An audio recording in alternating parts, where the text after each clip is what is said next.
अखिल भारतीय चौहान महासंघ। ये ऐसा महान गेट बना। बंबई में कौन सा गेट है?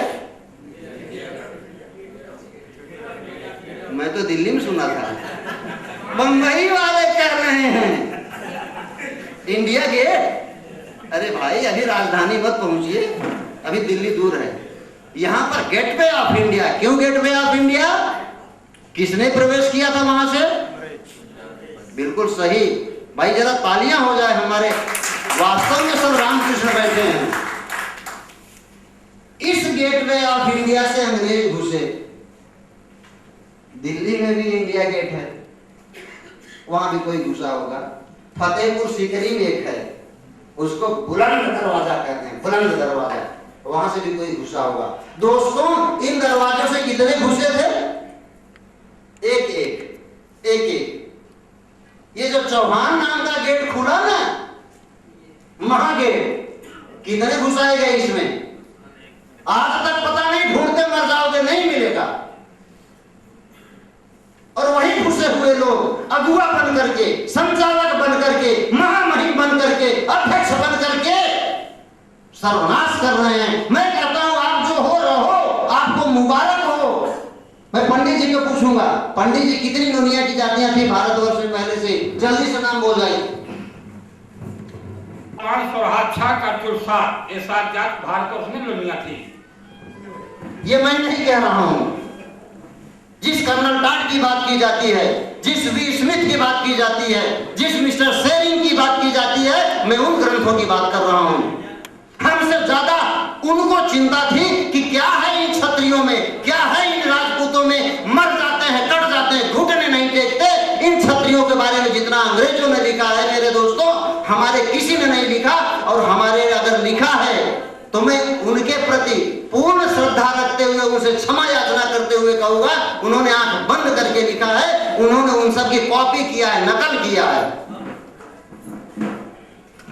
इन्होंने बताया जब इतनी सारी जातियां पहले से ही मौजूद थीं तो हाइब्रिडाइजेशन हुआ है। मैं नहीं कह रहा हूं, 2011 की स्मारिका में लिखा है, और जो मिलाया गया 2003 की स्मारिका में मिलाया गया है।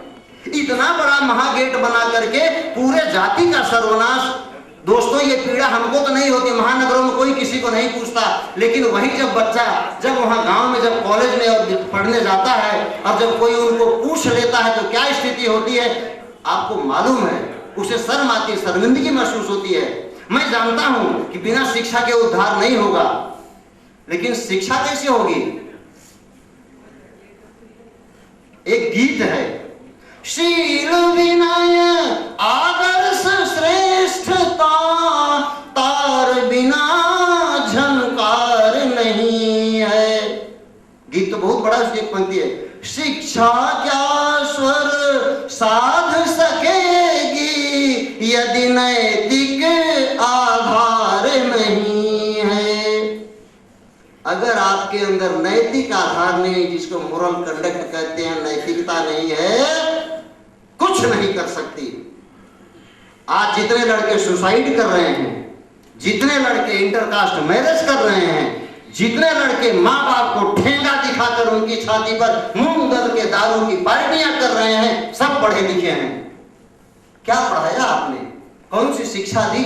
शिक्षा की परिभाषा क्या है? अगला सोपान मेरा शिक्षा है। मैंने संस्कारों की बात तो कर दिया, दैट्स वैल्यू एडिशन। शिक्षा कैसी होनी चाहिए? तो कहा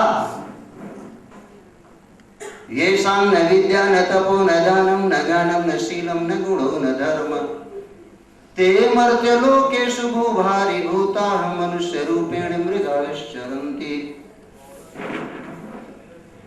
देखिए इन्होंने कहा था कि भरपूर समय दूंगा, इमरजेंसी ब्रेक मारा है। अब जब इमरजेंसी ब्रेक लगती है तो साइंस के स्टूडेंट जानते होंगे उस समय इनर्शिया ऑफ मोशन काम करता है, फिजिक्स का नियम है। Inertia of motion, inertia of rest, जड़ता का नियम, गति का नियम। अब चूंकि पूरी गाड़ी सुपरफास्ट एक्सप्रेस से चल रही थी, इमरजेंसी ब्रेक आई है, तो मुझको ये पता नहीं कि मैं इसको कहां पर समाप्त करूं। ठीक है, शिक्षा का मतलब है आपके अंदर विनम्रता आए, देखिए, जब पेड़ में फल लगते हैं तो उसकी डालियां नीचे आती है कि ऊपर? बादलों में जब जल अधिक हो जाता है तो नीचे चले आते कि ऊपर? न बरसहि जलद भूमि नियराए, जथा नमहि बुद्धि विद्या पाए। विद्या कैसी होनी चाहिए? विद्या ददाति विनयं विनयादियात् पात्रत्वं पात्रत्वात् धनम मापनोति धनात् धर्मः ततः सुखः। विद्या विनय को देती है, विनय से योग्यता मिलती है, इस योग्यता के आधार पर कमाए हुए धन से धर्म और सुख दोनों की प्राप्ति होती है। ठीक है, आप बड़े मजबूत बन गए, आप बड़े शिक्षित बन गए, आप बड़े संस्कारी बन गए, तो अगला चरण आता है स्वावलंबन। आप अपने पैरों पर खड़े रहो, स्वावलंबित रहो। सर्व आत्मवशम सुखम सर्व परभुषम दुखम एतद विद्वात् समासेन लक्षणम सुख दुःखयो। कोई किसी के दूसरे के बस में रह करके सुख का अनुभव नहीं कर सकता। स्वावलंबन हो गया तो थोड़ी सी सेवा करिए। हमारे समाज में सबसे बुरी आदत है, हमारे बंधुओं ने कहा कि जब हम करोड़पतियों के पास जाते हैं तो कहते क्या हैं, ये भी चंदा मांगने आ गए क्या? चंदा मांगने आए हैं और बोलते हैं कि हाँ उनका दे दिया इतना, उनका दे दिया, देखा क्या करते हैं। मैंने कहा जिंदगी में कभी चंदा मत मांगना, भीख मत मांगता। मांगन मरण समान है, मत कोई मांगे भीख, मांगन ते मरना भला यह सतगुरु की सी। और सतगुरु ने कहा क्या था, 1.25 लाख से एक लड़ाऊं, चिड़ियों से मैं बाज लड़ाऊं, बिल्ली से जब शेर लड़ाऊं तब गोविंद सिंह नाम कहाऊं। अरे हम तो उस परंपरा के संवाहक हैं। सेवा कैसी होनी चाहिए? वृक्ष कबहु नहीं फल बकै, नदी न संचय नीर, परमारथ के कारणे साधु न धरा शरीर। पेड़ अपना फल खाते हैं क्या? गैया अपना दूध पीती है क्या? वनस्पतियां अपना फल खुद खा जाती हैं क्या? नदियां अपना पानी पीती हैं क्या? तो अगर आप कमाते हो, देखिए व्यष्टि समष्टि परमेष्टि, यूनिट इंडिविजुअल नेचर यूनिवर्स, व्यक्ति प्रकृति और ब्रह्मांड एक दूसरे से जुड़े हैं। जो लोग जनेऊ धारण करते हैं मुझे पता नहीं, ये जनेऊ धारण का मतलब होता है कि आपके ऊपर 3 कर्जे आ गए, पितृ ऋण, देव ऋण और आचार्य ऋण। इन सब का कर्ज है हमारे ऊपर। भाई साहब ने कहा कि ये श्राद्ध पक्ष चल रहा है, श्राद्ध पक्ष में हम पूर्वजों के प्रति नतमस्तक होते हैं, उनकी आत्मा की तृप्ति के लिए प्रार्थनाएं करते हैं, तीर्थ स्थानों में जाते हैं, विधियां कराते हैं। सेवा का मतलब यह है हमारी कमाई में थोड़ा सा भाग हमारे समाज का भी है। जिस देश जाति में जन्म लिया बलिदान उसी पर हो जावे। बलिदान का मतलब गटई काट के चढ़ाना नहीं है। थोड़ा सा वृत्तियों पर नियंत्रण कर दो, त्याग पूर्वक रहिए। ईशावास्यमिदं यत् किंच जगत्याम जगत तेन त्यक्तेन भुंजीत मां गृह कस्यस्विधनम तेन त्यक्तेन भुंजीत। जो आपको ईश्वर ने दिया उसका त्याग पूर्वक उपभोग करो ना। और ये कौन सिखाता है? हमारे पूर्वजों ने सिखाया, हमारी संस्कृति ने सिखाया। हमारी संस्कृति क्या है? कृति यानी काम। आपको भूख लगी, कुछ मिला खा लिए। प्रकृति यानी स्वभाव। अगर आप अपने स्वभाव में तो आपको जो मिलेगा दिया हुआ उसको खाओगे। विकृति का मतलब यह है कि दूसरे का छीन करके खा जाओगे। और संस्कृति का मतलब क्या होता है? आपको जो मिला है तो पड़ोसी के साथ बांट करके खाओगे, इसको संस्कृति कहते हैं। तो ये मेरे आयाम थे। और अंतिम है संरक्षण। हर तरह से हम सुरक्षित रहें। डर किसको नहीं लगता? इसमें कितने जिनको डर नहीं लगता मौत से? अरे देखिए, इनको मौत से नहीं डरता। अरे ये हमारे वो खंबे हैं जो मौत से नहीं डरते। यातना नहीं अवरण होगा, संग्राम महाभीषण होगा। इन दिग्गजों की, इन महाधुरंधरों की हमें जरूरत पड़ेगी। दैत्या नाम देह नाशाय। ये मैं चंडी पाठ की बात कर रहा हूँ, मार्कंडेय जी ने आत्मा नहीं लिखा है। दैत्या नाम देह नाशाय भक्ता नाम भयाय च धार्यंजयध्वनितम देवा नाम चहिताय। कितने हथियार! दिसंते रथमारूढ़ा दीर्घा पुरुषमाकुला संगम चक्रम गदाम शक्तिम हलम च मुसलाद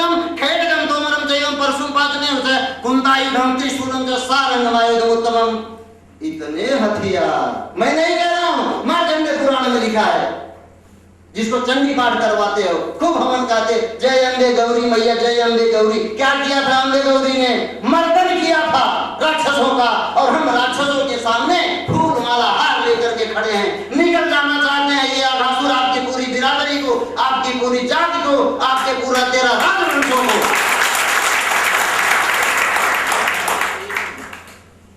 मैंने इसलिए पूछा कि इसको डर नहीं लगता।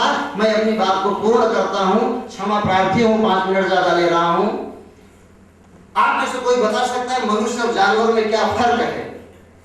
आप देखिए, कोई बात नहीं, गाय अपने बछड़े को कितना प्यार करती है, और अवसर पड़ने पर बछड़े पर आक्रमण करने वाले का क्या हर्ष करती है। एक कुतिया अगर 5 बच्चे लेकर के बैठी है, दूसरे घर वाला आके एक बच्चा उठा तो ले। और ये बंदर, ये कुत्ते आधी रात में भी अपने मालिक को, पदचाप को दूर से पहचान लेते हैं। और रसिया की लाल सेना, दोस्तों मैं एक बात जरूर कहूंगा, सन 71 की लड़ाई जो हमने जीती थी छंब में, अगर किसी को याद होगा, छंब में 24 घंटे के अंदर हमारे 12,000 जवान शहीद हुए थे। उस समय भी वो ऊंचाई पर थे, हम छंब की खाड़ी में थे। उस समय हमारी माननीय इंदिरा गांधी जी विदेश प्रवास पर थी। रूस की लाल सेना दुनिया की सबसे बड़ी सेना थी। उस लाल सेना की एक बटालियन, लंगूर बटालियन को उन्होंने भेजा था। उस लंगूर बटालियन ने छंब पर जाकर के ग्रेनेड, गन, मोर्टर चलाए थे लंगूरों ने। जवाब मैं दे रहा हूं, आहार निद्रा भय मैथुनम च सामान्य में तत् पशुभिर नराणाम। भोजन कर लेना, निद्रा सो जाना, डरना, और अपने जैसे बच्चे को पैदा कर देना, सामान्य में तत् पशुभिर नराणाम। अरे ये तो जानवर मनुष्यों में सामान्य है। सांप जो है 100 बच्चे देता है, सुअरी भी 10-11 दे देती है, बकरियां जोड़ा देती हैं, उसमें कोई बहादुरी नहीं है। लेकिन धर्माहिते सामधिको विशेष धर्मेण हीन पशुभिः समाना। कोई प्रश्न करता है धर्म क्या होता है, तो तरह तरह की बातें कहा कि धर्मो रक्षति रक्षितः। अगर आप धर्म की रक्षा करोगे तो ऐसा रक्षित धर्म आपकी रक्षा करेगा। फिर कहा यतो अभ्युदय निःश्रेयस धर्म, जिससे अभ्युदय यानी लौकिक भौतिक सुख, भौतिक उन्नति, अनिश्रेयस, निश्रेयस मीन्स पारलौकिक, जिसके द्वारा भौतिक और आध्यात्मिक दोनों की उन्नति हो, वो धर्म है।